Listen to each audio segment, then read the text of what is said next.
Qualifier Note.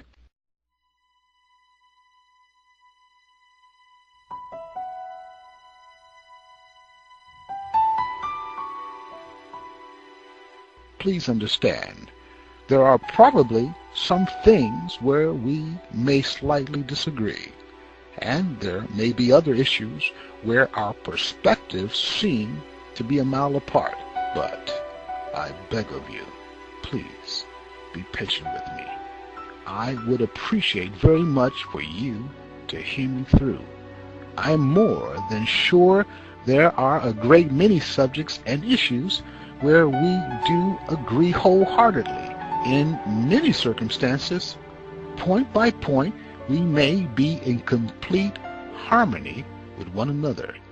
If there is a point where you don't understand or simply flat out disagree with me, that in no way means we can't share sweet, delicious fellowship together.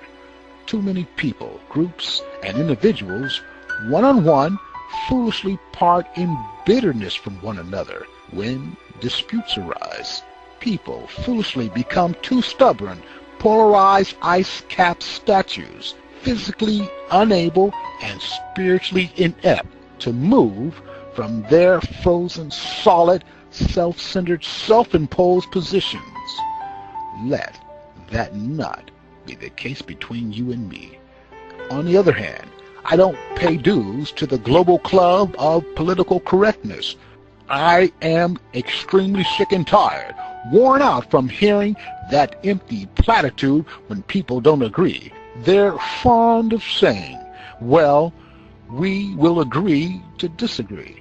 I'm sorry, but in my mind, that sounds like absolute hollow nonsense, silly, sterilized, stale political correctness. I will never say, if we are on opposite sides of an issue, well, we agreed to disagree.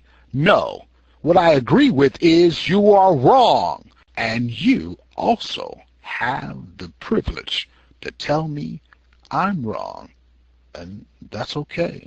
Then I will simply quote the words from the Almighty, let the wicked remain wicked. No, forgive me. I'm just having a little fun. Having fun, by the way, is magnificent. It is one of God's wonderful, perfect spiritual tools to keep His creation healthy, strong, and happy. This is a true gift from God. Therefore, when we agree, let us be happy. When we disagree, let us not be distraught. Whether we are family, friends, associates, or complete strangers, when not in agreement, we should never entrench ourselves in the deceitful disease of bitterness. Bitterness makes more evil disciples for the evil one and ensnares those separated from their eternal Creator.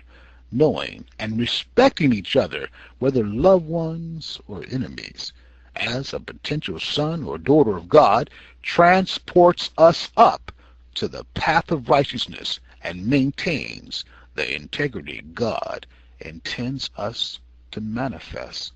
As you read and internalize the words throughout the pages of this book, please, I implore you, review them frequently with an open mind, but first and foremost with an open Bible. Now, here's the wise spiritual prince from England. Side note, titled, Confucius Lee Says.